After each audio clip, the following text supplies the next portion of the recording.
تاجىسىمان ۋىرۇس بىئولوگىيەلىك قۇرالدۇر. ئاپتورى تايلېر دۇردېن.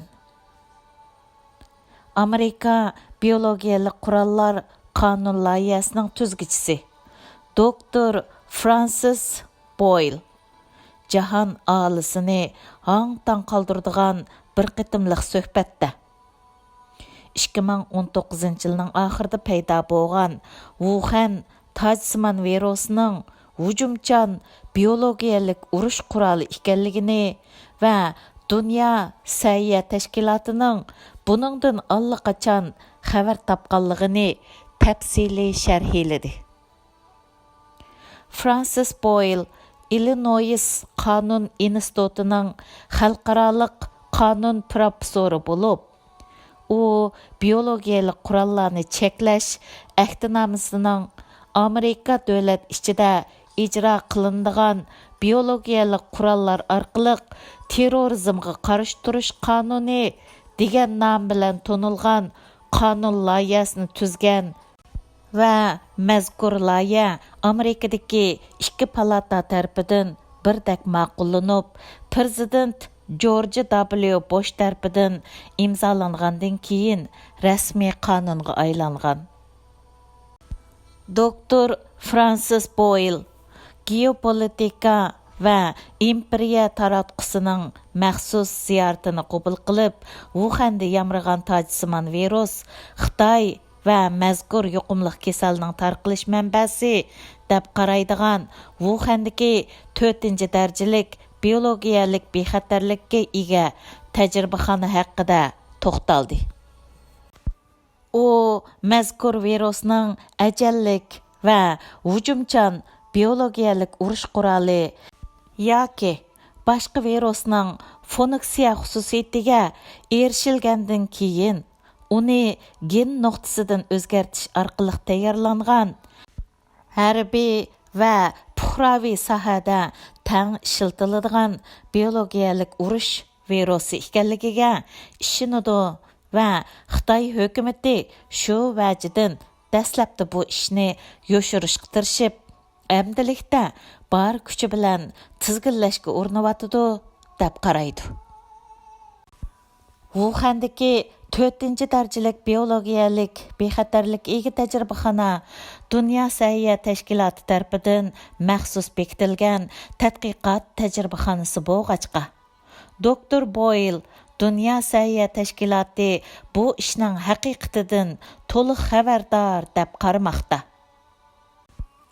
Doktor Boyle yana Great Game Indianing bu haqdagi maxsus xabar haqida to'xtaldi. Biz mazkur xabarda Xitoyning Kanadaning Winnipeg shahridagi tajribaxonasida ishlaydigan josuslarning tاجىسىمان virusni Wuhandagi tajribaxonaga o'g'irlikcha aparganligi, andin bu virusning shu yerdan taralganligi haqida tafsili ma'lumot bergan edik. Doktor Boylening bu Xitoyda yamragan tاجىسىمان virus haqidagi ko'z qarashi taratqularda eqib yurgan, shundaqla bargan siri ko'plagan mutaxassislarning gumonini qo'zg'ayotgan mazkur virus Wuhandagi ma'lum bir dengiz mahsulotlari bozoridan tarqalgan degan ko'z qarashga tubdan qarshi. Yaqinda Amerikaning Arkansas shtatlik Kengash palata a'zosi Tom Cottonmo ko'p qism taratqularning tاجىسىمان virus tirik va o'lik hayvonlarni sotadigan bir bozordan yamragan degan bayoniga qarshi chiqqan. Cotton o'z yozmasiga yondashtirgan videoda Wuhandagi dengiz mahsulotlari bozorining mutaxassislar tarafidan navbatdagi ajallik yuqumli kasalning manbasi emas deb ko'rsatilganligini qayd qilgan. Cotton operatsiya pichqi tibbiy jurnaldagi bir maqolani tilga olgan. Mazkur maqolada Wuhanda yamragan yangi tاجىسىمان virusdan yuqumlangan dastlabki kishilar, hatto tunji yuqumlanuvchining virus mənbəsi dəb körüstülgən heyliqi dengiz məhsulatları bazarı bilən heç qandaq alaqısı yoxlığı körüstülgən. Bir yuqumluq kesel tədqiqatçısının aytqanidək, мәзкур virus dengiz məhsulatları bazardan chiqishdan ilgirila sirtdan мәзкур bazarga kirib bo'lgan. Biz hali ham buning qayerdan mənbələnganligini bilmaymiz deydi Kattun.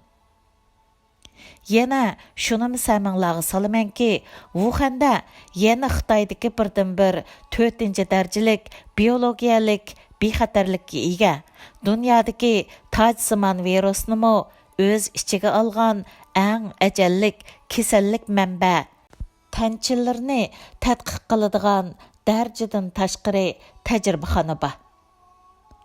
Tom Cottonning bu vaqtdagi Twitterning mazmuni tövəndikiçə.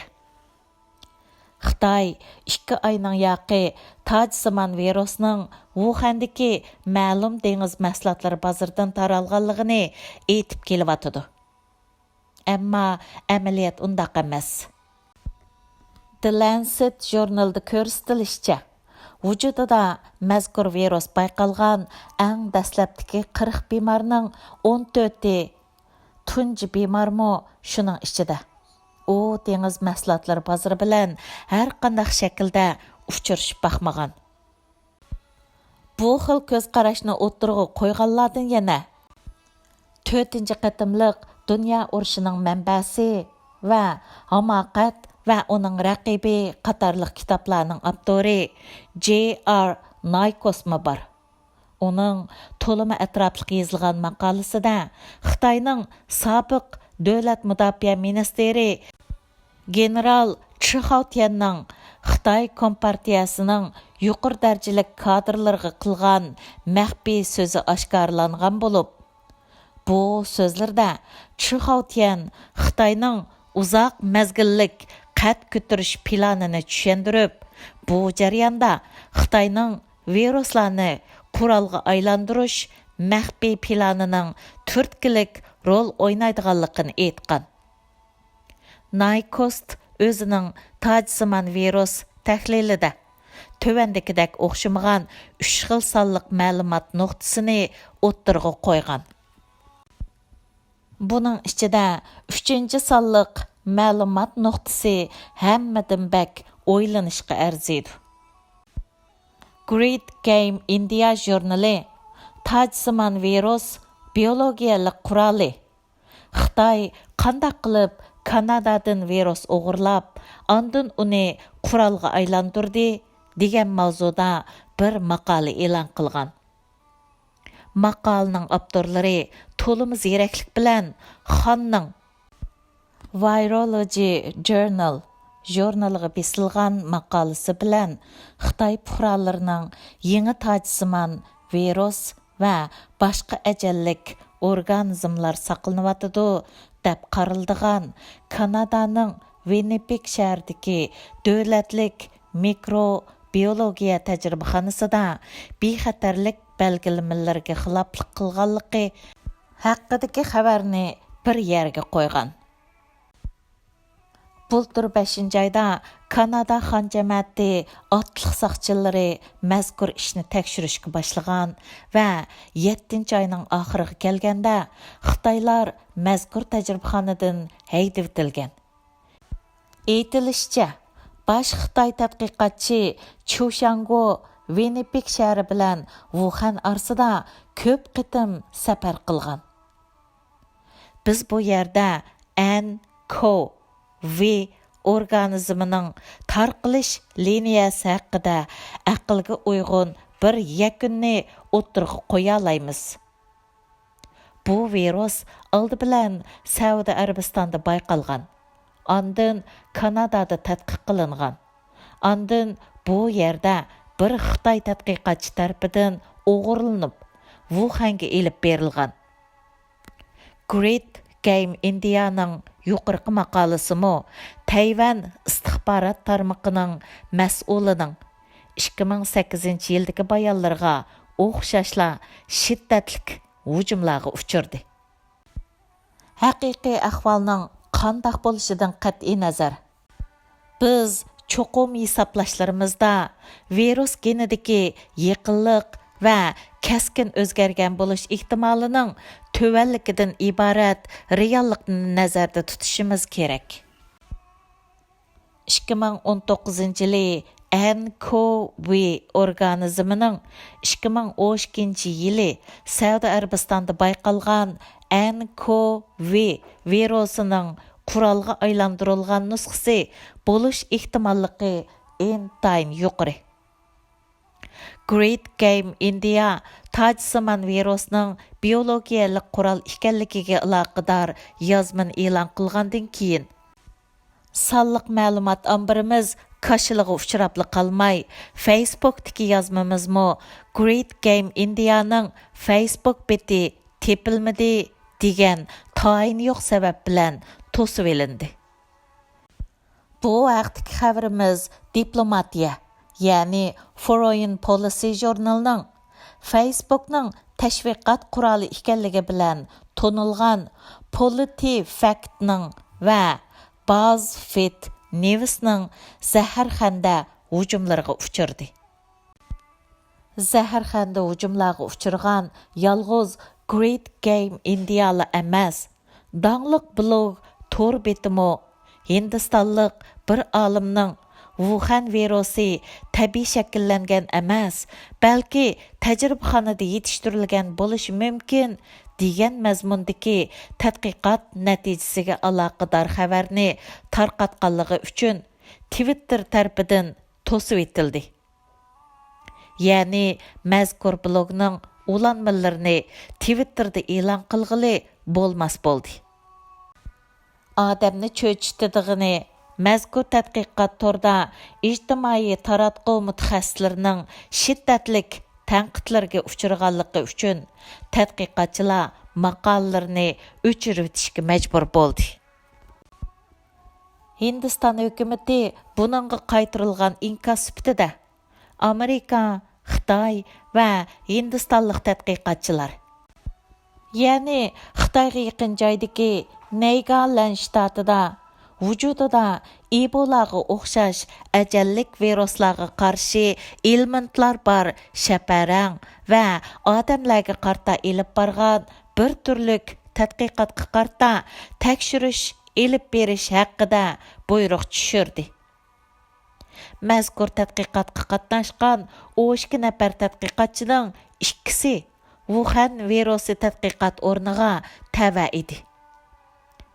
Tata Ulluq Tadqiqot instituti Davlatlik biologiya fanlari markazi Wuhan virus tadqiqot o'rni Amerikadagi sog'lomlik fanlari bir tutash mulozimat universiteti, Singapurdagi Duke davlatlik universiteti qatorliqlar birlashib elib borgan mazkur tadqiqot navbatda Hindiston hukumatining ijozatini olmay turib, shaparang va inson avrishkinlarga qandoq erishganligini surishtirish uchun tekshirilyotdi. Mazkur tadqiqotning natijasi bultur 10 oyda ommaviy fanlar kutubxonasining nazardan saqit qilingan issiq balvoq kasalliklar jurnaliga besilgan edi. Aptor Naykosning aytganidek, biz cho'qim Wuhanda yamragan vabo haqida tekshirish elib berishimiz, Xitoy cho'qim butun dunyoga tamoman ochiq oshkora bo'lishi, haqiqat cho'qim oydinlashishi kerak. Agar Xitoy hukumati bu ishda gunohsiz bo'lsa, hech narsani yoshirishning hojati yo'q. Agar ular haqiqatan gunohkor bo'lsa, sirtqi dunyo bilan hamkorlashqili unamaydi. Bu yerdagi real masala dunyoning, ya'ni Xitoydagi vaboga qarta haqiqiy va umumyuzlik tekshirish elib berishni talab qilgudak jasoratining bor yo'qligidir. Biz bu talpimizni cho'qim dadil o'tirg'a qo'yishimiz va iqtisodiy manfaatning bu masalada putli qashang bo'lishiga yo'l qo'ymasligimiz kerak. Biz hazırның özüdüla haqiqiy, samimiy tekshirishni boshlashga muhtoj. İnglizceden tərcüm qılğıcı ئەنۋەر قاراقۇرۇم. Mənbə Uyğurlar tor jurnalining 6 sonidan elindi.